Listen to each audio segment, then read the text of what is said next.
Buen domingo, bienvenidos a Radar. El aumento de la tarifa eléctrica es inevitable y tendrá importantes consecuencias económicas. Para analizar sus causas y sus efectos, se encuentran con nosotros en esta primera parte del programa el viceministro de Economía, Iván Zarac. Bienvenido. Muchas gracias. Viceministro, el experto en temas energéticos, el señor Humberto González. En temas eléctricos es vicepresidente también de la Comisión Energética de APEDE.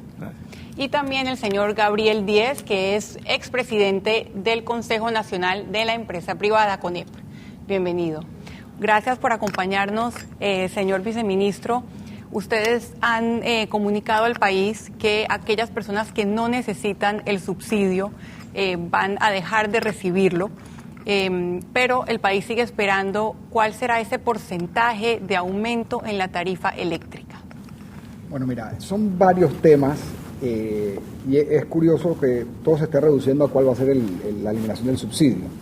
O sea, tenemos una situación grave en el sector energético. No estamos generando la cantidad de energía que quisiéramos tener, no tenemos la reserva tampoco para poder cumplir con las necesidades a futuro. Esto se ha venido de alguna manera tapando a través de un congelamiento de las tarifas, ¿no? Sin embargo, eso es una situación insostenible. Como nos ha explicado anteriormente, ya solo el subsidio energético va a representar a este año, si no se hace nada, 475 millones de dólares. Esto es una situación obviamente insostenible para el Estado. Se está revisando qué probabilidades tenemos, qué campo de maniobra tenemos para focalizar el subsidio de una mejor manera. O sea, seamos honestos, una persona que porque está pagando hoy por hoy 300 o 400 dólares no tiene por qué estar subsidiado en su consumo de energía eléctrica. Ahora, como todo esto son situaciones difíciles, ¿no? Uno no quiere venir al gobierno en el primer día de estar anunciando aumentos de tarifas, pero tenemos que ser muy transparentes y nuestra misión es ser muy transparentes con este tema, comunicarle a toda la población que tenemos una situación pues que es cierta, o sea, no estamos achacando culpas. Si hubo un mal manejo del sistema energético, yo te diría, no fueron 5 años, ha sido pues un periodo en los últimos 15 años donde han habido muchos desaciertos, ¿no? Habiendo dicho eso, nosotros lo que queremos es focalizar el subsidio y aquellos clientes que tengan consumos menores a 400 kWh, hacerle un ajuste lo menor posible para no afectar obviamente el desembolso efectivo mensual que tienen esos clientes. A los otros clientes vamos a tener que, lastimosamente, soltar un poco el subsidio. No totalmente tampoco, porque Sabrina, te lo informo claramente, si nosotros soltáramos el subsidio, estaríamos hablando de un incremento de la tarifa de 30%, ¿no? O sea, un tema que sería un shock para cualquiera. ¿Estiman entonces que será menor de 30%? Porque economistas han dicho que puede ser del 25%. No. Fuera de cámara, hablando con el señor Gabriel Díez, me dijo que puede ser más. ¿De cuánto estamos hablando? ¿Cuál es el rango del porcentaje? Bueno, mira, esa decisión la hace el Consejo de Gabinete al final del día, ¿no? Nosotros vamos a presentarle una serie de alternativas al gabinete, bien, si hacemos este ajuste a este segmento, qué ocurre con el subsidio y a dónde nos lleva las finanzas públicas, ¿no? Y lo que quiero también aclarar es que entiendo, la preocupación de toda la población es muy clara y es relacionada al subsidio, ¿no? A la tarifa. Pero lo que va detrás de esto es mucho más importante y mucho más grave y hay que solucionarlo. O sea, lo que hay que solucionar es el problema de raíz. Esto es básicamente un subsidio, es un parche que le estás poniendo una hemorragia, ¿no? Eventualmente, ¿sabes? El parchecito aguantará, pero ya llega un momento donde básicamente no soporta más. Lo que tenemos que arreglar de raíz es el tema del parque energético del país. Y como había dicho en otro programa, Sabrina, uno se enfrenta a estos problemas y la gente cree que, oye, me despertaste un día, oye, me tengo una crisis energética. Oye, los expertos del sistema, y aquí el caballero no me va a dejarme mentir, sabían que este problema venía hace 5 años, hace 4 años estaban diciendo, óyeme, si no nos ponemos las pilas y contratamos más energía nueva y que estemos seguros que se pueda entregar esa energía, vamos a tener un problema con la energía eléctrica. Acordémonos que el sistema no es estático. O sea, todos los años hay crecimiento económico. Más crecimiento económico, más demanda. Más gente usando más energía. Totalmente, más centros comerciales. Se está produciendo la misma o menos.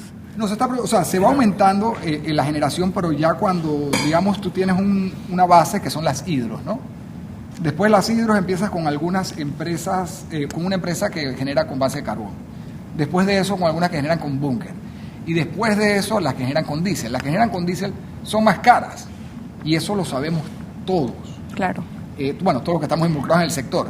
Entonces, esas plantas de diésel que deberían ser reserva de emergencia, vaya que si ocurre algún problema, si se daña alguna planta o si hay un mantenimiento mayor, solo en ese caso deberían entrar esas plantas de diésel. Hoy por hoy la estamos usando a un 60%, ¿no? Entonces todo eso va incidiendo obviamente en el costo de atracción. Porque hay una situación de crisis. Usted ha dicho, vamos a quitar la bendita de la hemorragia, y para explicar en términos simples de esa hemorragia, esa crisis en el sector energético, le pido al ingeniero González que nos explique cuál es la génesis de esa crisis y cómo hacemos para entender este sector que para mucha gente es tan complejo. Gracias, Sabrina. Mira, yo creo que el viceministro ha tocado un punto que es importante, y es entender que esta crisis no surgió ayer. Esta crisis es el producto de un cúmulo de desaciertos que se han venido dando en el sector energético. Nosotros, desde la Asociación Panameña de Ejecutivos de Empresa y desde otros gremios, aquí está Gabriel, que nos puede decir también, desde el CONEP, del Sindicato Industrial, de la Cámara de Comercio, se ha estado alertando durante los últimos 5 años de que había que promover más inversión en el sector de generación especialmente. Se estuvo alertando de los temas de la expansión del sistema de transmisión que se debió dar de una manera oportuna, y que todos, el ignorar estas recomendaciones, el no tomar decisiones a tiempo, posiblemente porque no eran políticas en su momento, o posiblemente porque simplemente no se quisieron tomar, o posiblemente porque se quiso favorecer algún sector en específico, es lo que nos ha llevado a donde estamos. El gobierno ha mencionado 3 causas del aumento: el retraso en la construcción de la tercera línea de transmisión, la falta de planificación para promover nuevas inversiones en generación eléctrica, que es a lo que usted hace referencia, y la contratación de empresas que no tenían recursos para invertir. También usted ha hecho referencia a eso. A eso me refiero. La línea de transmisión entre Chiriquí y Panamá era una necesidad hace 4 o 5 años atrás. No se tomaron las decisiones a tiempo. Hoy estamos con una capacidad instalada del lado de Chiriquí, donde se han invertido centenas de millones de dólares en desarrollar proyectos hidroeléctricos. ¿Y qué sucede hoy? Que no podemos traer toda la energía a Panamá. Tenemos que hacer un uso ineficiente de ese recurso de generación, lo cual causa otros ruidos y otros problemas en el sistema en general, por un lado. Por otro lado, el promover plantas eficientes, plantas sólidas, firmes, que vinieran a contribuir con la capacidad de generación del sistema, no se hizo a tiempo, y lo que se hizo mal hecho. Hoy estamos sin plantas nuevas en construcción, la demanda creciendo, con un sistema de transmisión que no tiene capacidad. Todo eso combinado, ¿a dónde nos lleva? A mayores costos de generación, como decía el viceministro. Mayores costos de generación porque hay que quemar diésel cuando se pudo estar haciendo uso de la hidroeléctrica. Mayor costo de generación porque no se puede usar todo el carbón que quisiéramos en las plantas de Colón. Tuvimos el accidente de Panam, para lo cual debimos estar preparados, no estuvimos preparados. Y encima estamos entonces con una hidraulicidad más baja de lo necesario, también debimos estar preparados para eso. Todo eso combinado simplemente ha concluido en un mayor costo de generación. Ese mayor costo de generación alguien lo tiene que pagar. ¿Quién lo tiene que pagar? El usuario, lamentablemente. El otro problema, la otra parte del problema, es que esto es un tema que no es político, no es agradable decirlo, como decía el viceministro.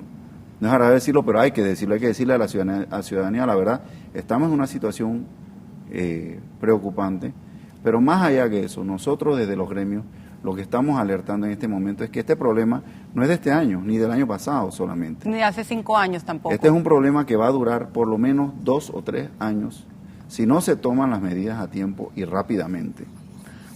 Señor Gabriel Si Díez, no se toman las medidas a tiempo y rápidamente, Gabriel. Señor Gabriel Díez, viene un alza en la tarifa de energía. ¿Cuáles serán las principales consecuencias económicas? No, Sabrina, yo quisiera que me permitieras ser un poquito más didáctico, porque la ciudadanía tiene que saber por qué inflamos tanto este globo, y ahora tenemos 2 alternativas. Lo puyamos y explota, o le bajamos la presión para que el globo no explote. Esto es un problema que ha venido no de hace 5 años, sino desde que se hizo la privatización. Cuando se hizo la privatización y se puso generación y distribución en manos del sector privado, se dejó la transmisión, lo que es ETESA, con esa finalidad de que toda la inversión necesaria, y por eso que se le paga a ETESA el peaje, se hiciera porque tenía que decidir las servidumbres por donde tenían que venir la línea, tenía que decidir dónde iban las subestaciones que iban a trabajar y para poder hacer todo lo que se necesitaba. Lamentablemente, ETESA no llenó el cometido necesario. No llenó las expectativas. Ni las expectativas por una sola razón. ETESA se le montó la parte política, dígase, una junta directiva formada por el ministro del MEF y todos los demás que veían ETESA como 2 puntos. Primero, en unos gobiernos se vio como punto de ingreso y de generación de ingresos para el gobierno central. Y 2, se le vio como parte de cómo podíamos solucionar el problema y no se le puso el interés que se necesitaba tener, hacer la línea de transmisión que se pospuso en 2 ocasiones anteriores. Entonces, ¿qué pasa? Como lo dijo Humberto, todos se produjeron, se abrió el abanico de generación, pero no tenemos cómo traerla. Entonces la tenemos en Chiriquí, pero la necesitamos en Panamá y Colón. Entonces, esos son las Ese es el nudo que hay en este momento en el sistema. Y es porque todavía hay muchas cosas que hay que corregir. Hay distorsiones en la ley que, por un lado, la competencia es la que baja precios. Pero si tú pones topes en los precios, no se baja nada. Entonces, ¿cómo tú puedes tener este movimiento si no tienes competencia? Entonces, falta de competencia y el papel de ETESA, de transmisión. No, el papel también de que el Estado le puso reglamentaciones. Entonces, volvemos al subsidio. Como lo dijo el señor viceministro, ese subsidio, eran 2 subsidios. Originalmente era 1 y era con la intención de aquel que tenía de 400 para abajo, es el subsidio. Pero vino el incremento del petróleo, la ineficiencia de la generación con petróleo, que entonces iba a ser un golpe grande y el gobierno políticamente decidió, bueno, vamos a crear otro subsidio y se subsidia a todo el mundo para evitar que esos incrementos se dieran en ese momento. Por eso te digo, a veces hay que ponerse en el momento para poder hablar de lo que vamos a hacer. Si no sabemos la historia, no lo podemos corregir. Me quedo con esa lectura porque tenemos mucho tiempo más. ¿Me estás interrumpiendo porque no he terminado la historia? No, tenemos mucho tiempo más, bueno, señor Díez, para ahondar en las razones por las cuales el globo, como usted lo dijo, está a punto de estallar. Usted quédese en Radar, seguimos hablando de la crisis energética.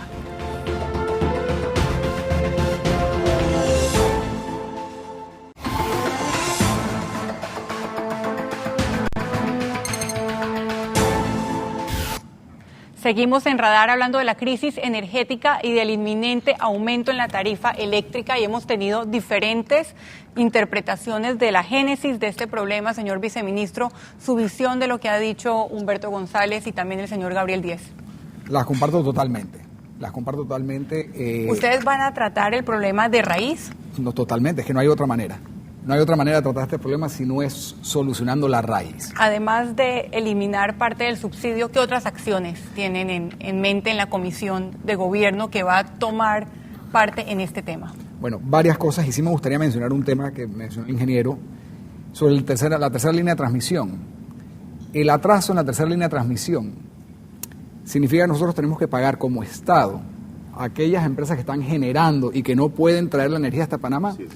Casi 90 millones de dólares. Así que esos 465 millones de dólares que te acabo de mencionar, 90 son básicamente pagando a empresas que están generando energía, pero que tan simplemente la tenemos que botar y comprarla en el mercado spot. O sea, que es preocupante. O sea, aparte de toda la situación que tenemos, imagínate este tema. Así que la línea de transmisión, cuando tú sumas eso, la línea de transmisión va a tomar 3 años. Son 3 por 90, son 270, ¿no? Y a eso sumas los 240 que va a costar la línea, son 510 millones de dólares que no va a costar una línea que debió haber costado 200 millones de dólares hace 5 años. Y obviamente todo esto tiene un impacto. Sobre los temas, las iniciativas que vamos a tomar. Tenemos un paciente que está en hemorragia. No nos podemos enfocar ahora mismo en el cáncer porque está en hemorragia. Nosotros lo que vamos a hacer inicialmente es buscar contratos para empresas que puedan empezar a generar aquí en el mes de marzo o abril y estamos buscando alrededor de 200 megavatios por ese lado. Adicionalmente, queremos contratar una empresa de Centroamérica para que a través de la CIEPAC nos despache alrededor de 100 megavatios adicionales a partir del mes de marzo. Si no, lo que nos va a ocurrir es que vamos a tener otra vez la misma situación de que tenemos de 11 a 3 que apagar las luces, los aires, etcétera, para poder, para no causar una crisis mayor, ¿no? Esa no es una iniciativa, esa es una iniciativa de corto plazo. A mediano plazo, porque no quiero hablar de largo plazo, porque en largo plazo ya esto lo tenemos que ver solucionado. A mediano plazo, promover la inversión en el sector. Esto se logra, le preguntas a cualquiera de los dos señores y te van a decir, con contratos, procesos transparentes, reglas de claras, abiertas competencias y reglas claras. Con eso tú logras todo lo que tienes que lograr. Sin embargo, pues cuando uno va a la práctica se da cuenta que, bueno, hay intereses que se crean, ¿no? Óyeme, fulanito le interesa el contrato, ¿por qué no agarras y limitas el tipo de tecnología que se puede utilizar? Óyeme, ¿por qué no lo limitas a este? Empezamos a limitar las cosas y a tomar decisiones políticas o incluso económicas con intereses detrás. Son decisiones económicas al final del día. Dar las cosas para que estas empresas puedan participar, y eso es lo que está diciendo. Y entonces nos sorprendemos cuando nada más hay 2 o 3 participantes. Oye, y al final queda uno. Si agarraste, hiciste así, lo cortaste por aquí, por acá, por allá, nada más cabe una ficha, ¿no? Entonces... Eso es lo que ha pasado durante los últimos 5 años. Eso es lo que ha pasado, y como te digo, no quiero decir los últimos 5 años, yo yo estoy de acuerdo con el licenciado Díez, ingeniero Díez, perdón, que esto es un problema que se ha venido dando desde la privatización. Te puedo decir, oye, en los 2000, 2001, 2, 3 y 4, aquí el mayor tema que se usaba era que se dan las concesiones de hidroeléctricas a puros amiguitos. Y por ahí pasaban los amiguitos diciendo que tenían una concesión para hacer una hidroeléctrica. Oye, ok, perfecto. ¿Tienes los recursos? No. ¿Puedes lanzar el financiamiento? No.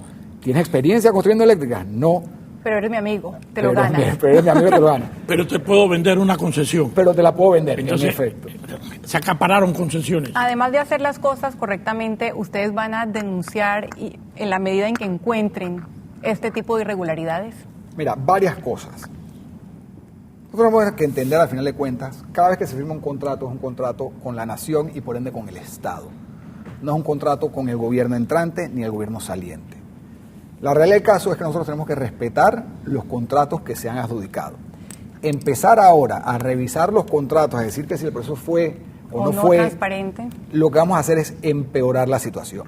Lo que sí vamos a hacer, Sabrina, y tiene que quedar muy claro, es que vamos a agarrar ese contrato y le vamos a decir, tú te comprometiste a entregarme energía a partir del 2016. Si al 2015 yo no veo que eso está en avance, te voy a quitar el contrato, voy a cobrar la fianza y hasta ahí va a llegar, porque ese es otro tema que se ha utilizado. Oye, me dijiste que la planta iba a estar en el 2012, una prórroga porque sí, y son plantas que todos sabemos que no se iban a hacer porque era gente que no tenía los recursos. Entonces hay que ser muy responsables y muy disciplinados con esto, porque esta es la realidad. Si yo agarro un contrato por 250 megavatios, Sabrina, para entrar en el 2016, yo me desconecto del problema, porque ya lo contraté. Ahora, cuando nos vamos al detalle, esos promotores no tienen los recursos, llega el 2016 y tengo el problema. Entonces esto hay que darle seguimiento desde que se otorga el contrato para ver qué avance ha hecho cada una de esas empresas. Hasta que se cumpla. En efecto. Además de las malas decisiones, hay aspectos climáticos y aspectos que tienen que ver con la cantidad de demanda de energía. Por ejemplo, yo tengo aquí anotado que el récord en demanda de energía fue el pasado 9 de julio, cuando se usaron 1.487 megavatios. Señor González, ¿cómo afecta esto aún más la crisis energética? Usted mencionó otro término que sonó un poco complicado, que me parece tiene que ver con la cantidad de agua. Sí. Con mucho gusto, Sabrina, pero antes de responderte a tu pregunta, yo quisiera abordar un tema que tocó el viceministro, y yo creo que también hay que hacer justicia. Y creo que Gabriel también mencionó el tema de la historia después de la privatización. Yo he sido parte de ese proceso y yo creo que también hay que reconocer cuando las cosas se han hecho bien. En el país se han dado en los últimos 8 años aproximadamente una inversión de más de 2.000 millones de dólares en el sector energía.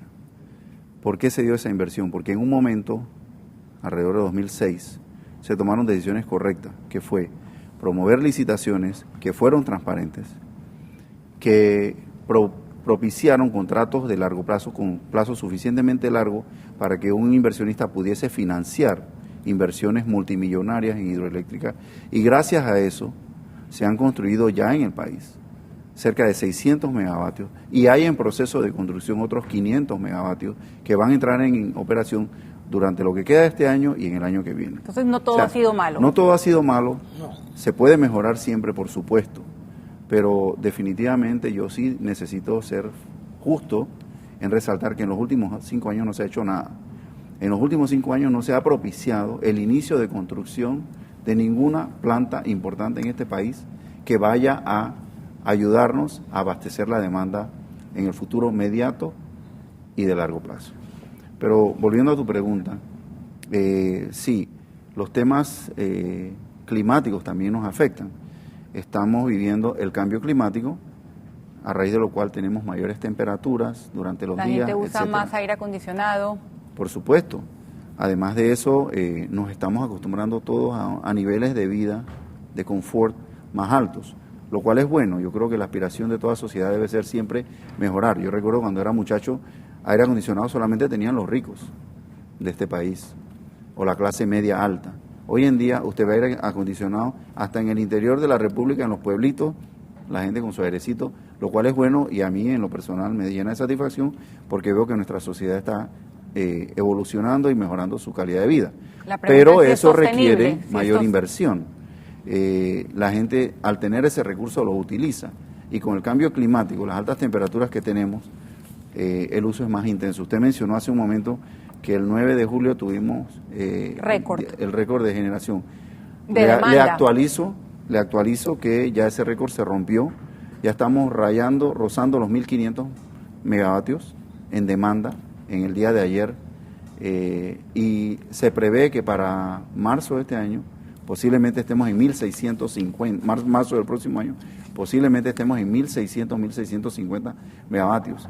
¿De dónde va a salir esa capacidad para abastecer esa demanda? El viceministro, excelente pregunta y nos deja tema para el siguiente bloque. El viceministro hizo una que voy a empezar con el señor Díez, que en este bloque pasó calladito, pero... No, me dejaste calladito, tengo mucho que hablar. Lo deja calladito, está lleno de energía, pero antes de eso quiero compartir con ustedes lo que han opinado los televidentes sobre el tema del subsidio. La pregunta es, ¿está de acuerdo con que el subsidio eléctrico estatal se destine solo a los sectores que lo necesitan? Y tenemos a Carlos Mata, está duro para todo el mundo, no hay que perder de vista que es un sacrificio para los que tienen un poco más. Palmira, no, debe extenderse a la clase media también. Carlos Nicosia, es correcto, apropiado y humano.